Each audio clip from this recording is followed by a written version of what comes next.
Well, David Syme was certainly an instrumental figure in Victoria's history to pay tribute to his legacy. Can I please welcome the man's great-grandson and himself, a former editor of The Age, Ranald McDonald.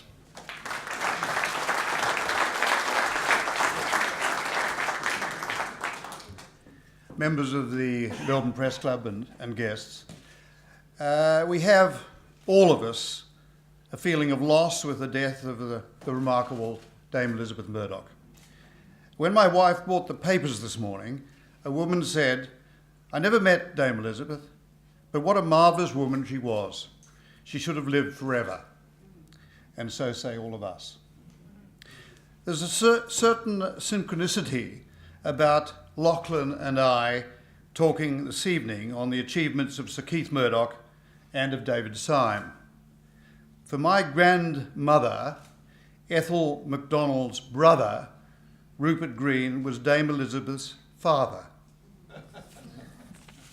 Anyway, here goes, David Syme in 8 minutes.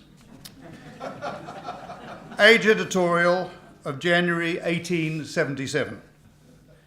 Of all the noxious vermin that prey upon the political world, the trading politician is the vilest.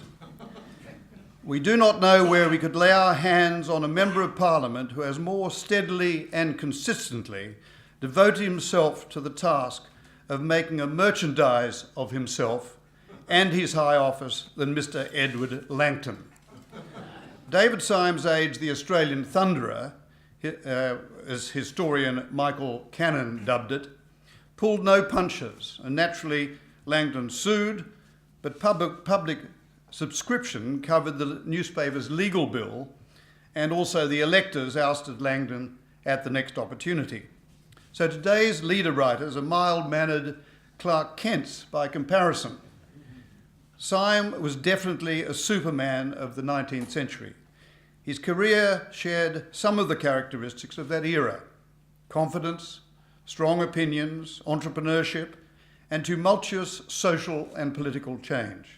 David Syme was 10 when Queen Victoria ascended the throne and outlived the monarch by 7 years. He was recognised by his contemporaries as an embodiment of the spirit of the time. He was also, as the Sydney Morning Herald observed, and I quote, "a warm friend, a strenuous partisan, and a fierce adversary." As a writer and a maker of writers, the Sydney Morning Herald said, he aimed at compactness, a crystal clearness of expression, and his critical faculty was highly developed. No slovenly writer could exist on The Age in its day of might. Strong, terse, virile argument was the sole end of speech for Mr. Syme, and was in virtue of that ideal he made so indelible an impression on Australian journalism. End of quote. Yet David Syme did not start out to be a newspaperman or one of the most significant movers and shakers in the politics of the colony of Victoria. He was born 185 years ago in North Berwick in Scotland, the youngest son of George and Jean Syme. His schoolteacher father died when David was just 17 years old, with a classical education but no training to fit him for a career. He toyed with the idea of missionary work and briefly studied theology and philosophy. His first taste of journalism was as a proofreader for a Glasgow paper, but the lure of gold soon took him to California and then on to Victoria, where for a few years he made a fair living as a miner and then as a road contractor. His brother Ebenezer joined him in the colony, and it was he, not David, who began the Syme family connection with the Age newspaper. After a brief time contributing to the Argus, Ebenezer joined the experimental cooperative in 1854 that was the Age, and the next year became its editor. He brought in brother David to provide the business leadership, and they achieved joint ownership of the Age before Ebenezer died, aged just 39 years. And while David's sons, Sir Geoffrey, Herbert and Oswald, also put their stamp on the paper, it was David, as sole proprietor, who personified the Age. For most Victorians, both in his time and beyond, David Syme was the Age, a kingmaker and the father of protection. For 48 years, David Syme's voice was heard on the great social and political issues of both Victoria and the emerging Commonwealth, where, for example, his ticket of 10 delegates were all chosen to represent Victorian interests at the 1897 Federal Convention. Today, we know of his journalism and his political clout, but little of his 4 books on political economics, the nature of representative government, his critique of Darwin's theory of evolution, and a later investigation of the soul and social organisation. Some say he was Australia's first economist, and we don't think of him as the dedicated, hands-on scientific farmer he was.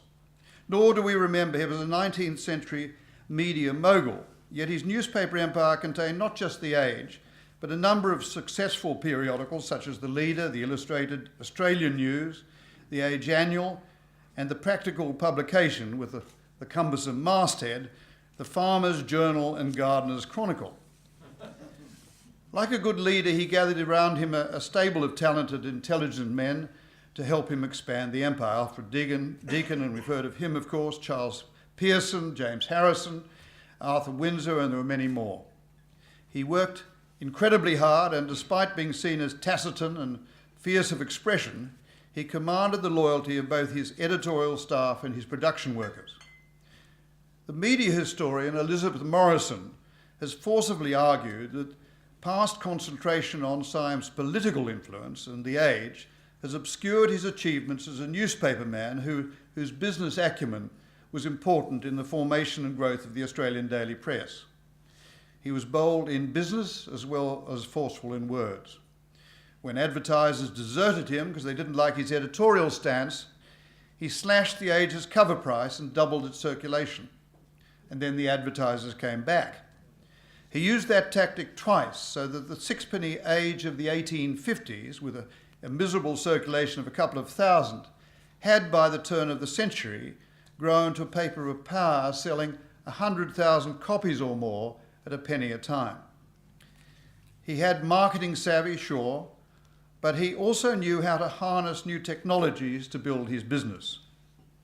Syme installed the first rotary press in Australia, which allowed mass production, enabling the attractive cover price. He tried, unsuccessfully, to set up a cable news service when the overseas cable connection was made in 1872. He persevered and finally launched his own service to compete with the Australian Press Association. Although he was slower than some of the other dailies to install linotype machines, he treated the redundant compositors with a generosity rare for the time, for he gave them bonuses or pensions calculated on their age and length of service, and that was 3 years before the colony introduced the old age pension. It's strange that these real accomplishments are forgotten while his shaky claim to being the father of protection has endured. He didn't let the facts stand in the way of his reputation. He maintained that The Age was the only paper in Australia to support protection, although James Harrison in the Geelong Advertiser had been urging protection before The Age was born. Syme's role as a kingmaker puts undue emphasis on the political. In reality, his Age addressed itself to the full range of issues facing the colony: education, irrigation, rural reform, the conditions of factory workers, commerce, exploration, sports and the arts. Critics called David Syme a newspaper dictator, and certainly he was autocratic and disturbingly powerful. He was ruthless and opinionated, a stranger to the idea of balanced reporting, but in that he was a product of his times. But in his sophisticated understanding of how the newspaper business worked, in his commitment to social justice and equality, in his pursuit and persistent pursuit of those in public office who sold their integrity to the highest bidder, we see something else. A man who built a thriving business based on upholding the values of good and fearless journalism. David Syme was responsible for developing The Age into one of the truly great international journals. It's my fervent hope that it continues to exist as a newspaper for many years to come. Thank you.